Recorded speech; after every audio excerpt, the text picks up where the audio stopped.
দাও। এই জন্য আজকে দুনিয়াতে মসজিদের মাইকটা আজান হয়, তুমি নামাজ পড়ো না, বাহানা দেখাও। বাহানা কাকে দেখাও? আল্লাহকে। যেই আল্লাহ 3 বেলা নিয়ামত খাওয়াইতেছে, গরম ভাত খাওয়ায়, নদীর মাছ খাওয়াইতেছে, সেই আল্লাহকে তুমি আজকে বাহানা দেখাইতেছ।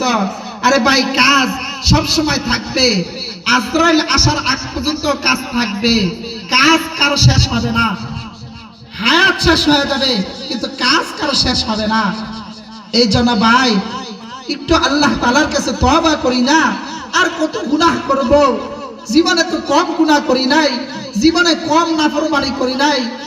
এক সময় আমরা শিশু বাচ্চা ছিলাম, আজকে যৌবন, আবার একদিন দাড়িগুলো পেকে যাবে, আবার একদিন শক্তি শেষ হয়ে যাবে, হাতের মধ্যে লাঠি উঠে যাবে। ভাই, এই জন্য একটু কবরে চিন্তা করি। আমাদের পরমসতী মাদ্রাসার একজন বড় হুজুর ছিল হাতেম সাহেব, মারা গেছে, আল্লাহর ওলি। সব সময় বয়ানের মধ্যে বলতেন যে বাবা, এই দুনিয়ার জমিনে থাকার জায়গা না, আজকে আসছি, আবার কোন দিন চলে চলে যাওয়া লাগে, কোন দিন চলে চলে যাইতে হয়। যদি আল্লাহ আমার উপর খুশি থাকেন তাহলে দুনিয়া আমার কিচ্ছু না, আর যদি আমার আল্লাহ যদি আমার উপর নারাজ থাকে, এই দুনিয়া যদি সবাই আমার উপর খুশি থাকে, আমার কিচ্ছু আসে যায় না। এই জন্য ভাই, আর কয়েকদিন গুনাহ করবেন, দাড়িগুলো পেকে গেছে, একটু নফল নামাজ পড়ি না, একটু তাহাজ্জুদ নামাজ পড়ি না। আজকে আরামের রাত, বড় রাত ঘুমাইতেছি, ফজরের নামাজ পড়তেছি না। একটু চিন্তা আসে না যে হাত দিয়ে কত মানুষ বিদায় দিলাম, ঘর থেকে কত মানুষ বিদায় হয়ে গেল। এই যে আমরা ঘরের মধ্যে থাকতেছি, ঘরের মালিক আমি আর আপনি না।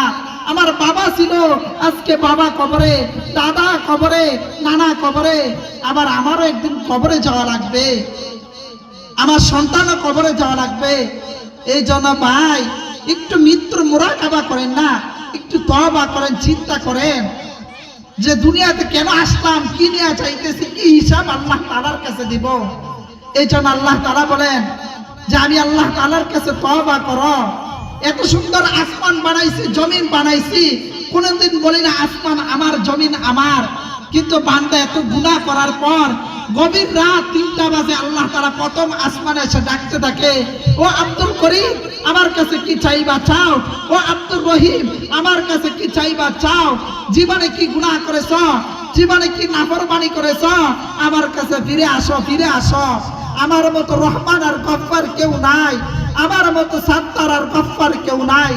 আজকে দুনিয়ার বাদশার কাছে একবার চাইবা, একবার দিবে, 2বারের মাথা তারাই দিবে, কিন্তু আমার আল্লাহ তাআলা দেওয়ার জন্য প্রস্তুত। আপনাদেরকে কিতাবের একটা ঘটনা শোনাইতেছি, আমার আল্লাহ যে কেমন গফফার, কেমন রহমান। আল্লাহর বান্দা 100 খুন করেছে, এমন কোনো অন্যায় নাই করে নাই, নাফরমান নাই করে নাই, জিনা করেছে। এবার আল্লাহর বান্দা চিন্তা করলো, আমি যদি রাত্রেবেলা ঘুমাইতে যাই, সকালবেলা যদি আমি লাশ হই, সবাই বলবে আমি সন্ত্রাস, আমার স্ত্রীকে সন্ত্রাসের স্ত্রী বলবে, আমার সন্তানদেরকে সবাই থুতু মারবে। না না, আমার তওবা করতে হবে। এই চিন্তা করিয়া সকালবেলা মসজিদের ইমাম সাহেবের কাছে গেলেন, গিয়া বলে হুজুর একটু দাঁড়ান, আমাকে তওবা করায় দেন। বলে তুমি কি গুনাহ করেছো? বলে আমি 100 মানুষ হত্যা করেছি, আমি নাফরমানি করেছি, আমি জিনা করেছি, আমার আর গুনাহ করতে মনে চায় না, আমার একটু তওবা করতে মনে চায়।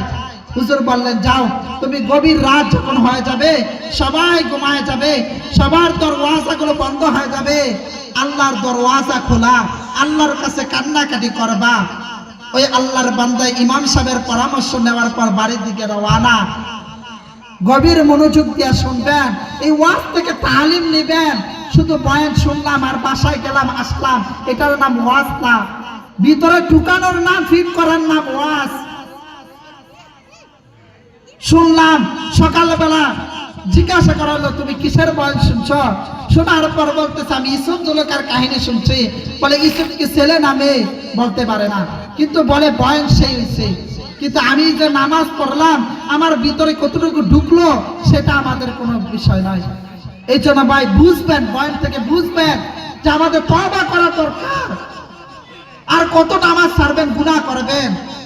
তো আল্লাহর বান্দা বাসায় যাওয়ার পর গভীর রাত হয়ে গেছে, এবার তাহাজ্জুদ নামাজ মধ্যে দাঁড়ায়া কান্নাকাটি করতেছে। আয় আল্লাহ, তোমার নাম তো রহমান, গফফার, সাত্তার। আয় আল্লাহ, তোমার মতো রহমান কেউ নাই। আল্লাহ, আমি এত গুনাহ করেছি, গুনাহ করার কারণে আমার মা, আমার সবাই অসহ্য হয়ে গেছে, আমার গুনার খবর কেউ জানে না। এবার আল্লাহর বান্দা কান্নাকাটির আওয়াজে এবার গাইবে থেকে আওয়াজ দিল, বান্দা তোর গুনাহ ক্ষমা করা হবে না। এই আওয়াজে তার স্ত্রী ঘুম ভেঙে গেছে। স্ত্রী ডাক দেয়া বলে, স্বামী, তোমার গুনাহ আল্লাহ কখনো ক্ষমা করবে না। এবার আল্লাহর বান্দা বলে, হে আমার স্ত্রী, তাহলে বলো আমার আল্লাহর দরবার ছাড়া কার দরবার আছে? আমার আল্লাহর মতো গফফার আর কে আছে? এই কথা বলিয়া আবার কান্নাকাটি করতেছে। এবার কান্নাটা গিয়া আরশের মধ্যে ধাক্কা লেগে গেছে। আল্লাহ ডাক দিয়া বলে, বান্দা যা যা, তোর আর কান্না লাগবে না, আমি তোকে মাফ করে দিয়ে তোর নামটা আমি ওলির খাতার মধ্যে লিখে দিলাম। চিল্লায় বলি সুবহানাল্লাহ। তাহলে জোরে আওয়াজ দিয়ে বলে, সেই আল্লাহ এখনো আছে কিনা ভাই? আরো জোরে আওয়াজ দিয়ে বলি, সেই আল্লাহ আছে কিনা ভাই? তাহলে সেই আল্লাহ যদি 100 গুনাহ করার পর মাফ করতে পারে, তাহলে আপনার আমি কত গুনাহ করেছি, আল্লাহ মাফ করবে না কেন? এই জন্য ভাই, এখনো সময় আছে, তওবা করি। আমার দাড়িগুলো পেকে গেছে, আমার হায়াত শেষ হয়ে যাইতেছে, আমার সন্তান ছেলে মেয়ে সবাই তো চলে যাইতেছে, আমারও চলে যাওয়া লাগবে। এই জন্য ভাই, আমাদেরকে একটু মৃত্যুর মোরাকাবা করার কথা চিন্তা করার বিষয়। আমি আরেকটা উদাহরণ দিয়ে শেষ করে দেব, ঘটনা বলে। আল্লাহর বান্দা, তার পেশা ছিল চুরি ডাকাতি করার। তো জঙ্গলের মধ্যে যাইতেছে, এক ওলির সাথে সাক্ষাৎ। বানানো কোনো ঘটনা নয়, কিতাবের ঘটনা, বোঝানোর জন্য বলতেছি, তওবা করার দরকার। তা আল্লাহর বান্দা জঙ্গলের মধ্যে যাওয়ার পর ওলির সাথে সাক্ষাৎ। হুজুর ডাক দিয়া বলে, দাঁড়াও, তুমি কোথায় যাও? বলে, আমি চুরি ডাকাতি করার জন্য যাইতেছি। বলে, তুমি যে চুরি ডাকাতি করবা, কার জন্য করো? বলে, আমার স্ত্রী, ছেলে মেয়ে, সন্তান, নাতিপুতি সবার জন্য। বলে, তাদেরকে বাসায় যা জিজ্ঞাসা করবা, তারা কিয়ামতের ময়দানে তোমার জবাব দিব কিনা। বলে, আচ্ছা হুজুর। এবার হুজুরকে বলল, হুজুর, আপনাকে যদি আমি না পাই? বলে, আমাকে গাছের মধ্যে বেঁধে যাও। তো আল্লাহর বান্দা গাছের মধ্যে বেঁধে বাসায় গেলেন। গিয়ে বলতেছে তার মাকে, মা, আমি যে তোমাকে চুরি ডাকাতি করে কামাই করে খাওয়াইতেছি, কিয়ামতের ময়দানে আমার হিসাব দিবা কিনা? মা বলেন, তোমার হিসাব আমি কে দিব? কিয়ামতের ময়দান তো এমন ভয়াবহ ময়দান, ওয়া উম্মিহি ওয়া আবি ওয়া সাহিবাতি ওয়া বানি। ভাই সন্তানকে পরিচয় দিবে না, সন্তান ভাইকে পরিচয় দিবে না, মা তার সন্তানকে পরিচয় দিবে না।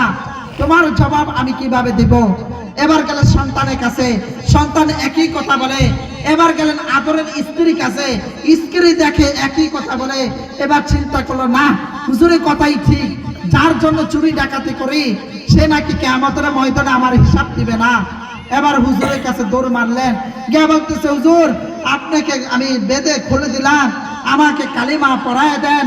আশহাদু আল্লা ইলাহা ইল্লাল্লাহু ওয়া আশহাদু আন্না মুহাম্মাদান আবদুহু ওয়া রাসূলুহু।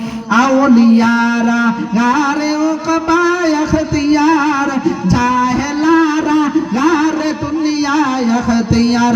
মাইলে মোমেন সোয়ে মোমেন মিশাওয়াদ, মাইলে কাফের সোয়ে কাফের মিশাওয়াদ।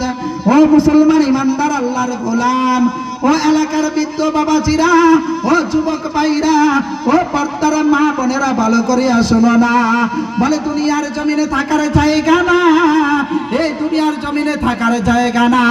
এই দুনিয়ার জমিনে কেউ থাকতে পারবে না, তুমিও থাকতে পারবে না, আমিও থাকতে পারবো না। তোমার মা গেল অন্ধকার কবরে, তোমার বাবা গেল অন্ধকার কবরে। এই জন্য আপনাদের হাতে ধরিয়া বলি, বাবা, আমার বাবা বয়সের, আপনারা দাদা বয়সের।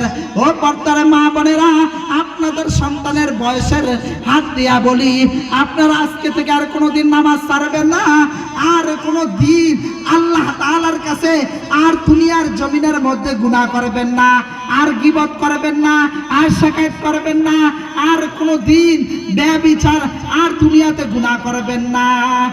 আল্লাহ তাআলা আমাদের সকলকে খাঁটি নিয়তে তওবা করার তৌফিক দান করে। সকলে বলে আমিন। আজকে থেকে ইনশাআল্লাহ যখনই সময় পাবো নফল নামাজ পড়বো, যখনই সময় পাবো কোরআন তেলাওয়াত করবো।